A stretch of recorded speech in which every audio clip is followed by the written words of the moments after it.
திரைப்பட நடிகர் MS Bhaskar 71st national film அவார்ட்ஸில் பார்த்தீங்கன்னா பார்க்கிங் படத்துக்காக சிறந்த குணச்சித்திர நடிகர் அப்படின்னு சொல்லிட்டு நேஷ்னல் அவார்டு வந்து வாங்கியிருக்காரு.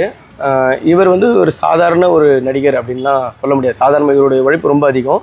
ஆனால் இவருக்கு வந்து நிறைய சான்ஸ் வந்து டைரக்டர்லாம் கொடுத்தாங்களா அப்படின்னு பார்த்தீங்கன்னா ரொம்ப கம்மி தான். சிறந்த நடிகர் அவர்கிட்ட பார்த்தீங்கன்னா எல்லாமே இருக்கும். அப்படின்னா அவரால் காமெடியாகவும் நடிக்க முடியும், அதையும் சிரிக்க வைப்பார். ரொம்ப வந்து ஒரு ஒரு சீரியஸான கேரக்டரை வில்லன் ரோலில் நடிப்பார். ரொம்ப ரெண்டுத்துக்கும் இல்லாமல் ரொம்ப ஒரு கலவையாக ஒரு கேரக்டர் கொடுத்தாலும் ரெண்டுத்தையுமே அவர் அழகாக பண்ணுவார். அது வில்லனாகவும் பண்ணுவார், காமெடியாகவும் பண்ணுவார். ஒரு சிறந்த நடிகர் ஏன் வந்து நிறைய படம் சான்ஸ் கொடுக்க முடியல, ஏன் இவரால் நிறைய அவார்டு வாங்க முடியல ஒரு கவலை இருந்தது.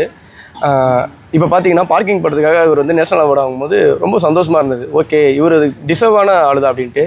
ஏன்னா நாடகத்தில் ஆரம்பித்து சாதாரணமாக எப்படி சொல்கிறது, ஒரு நாடகம், தொலைக்காட்சி, அதுக்கப்புறம் தான் ஒரு சினிமாவுக்கு வந்திருக்காரு. அது இல்லாமல் டப்பிங்லாம் வந்து நிறைய படத்துக்கு ஒரு டப்பிங் பண்ணியிருக்காரு. அதனால் அவருடைய உழைப்பு வந்து ரொம்ப பெருசு.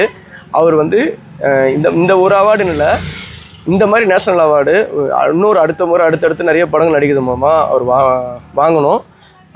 அவரை வந்து கண்டிப்பாக எல்லாருமே வாழ்த்துங்க. இது ஒரு சந்தோஷமான விஷயந்தான். ஒரு தகுதியான நடிகர் ஒரு தகுதியான விருதை வாங்குறாரு அப்படின்ட்டு.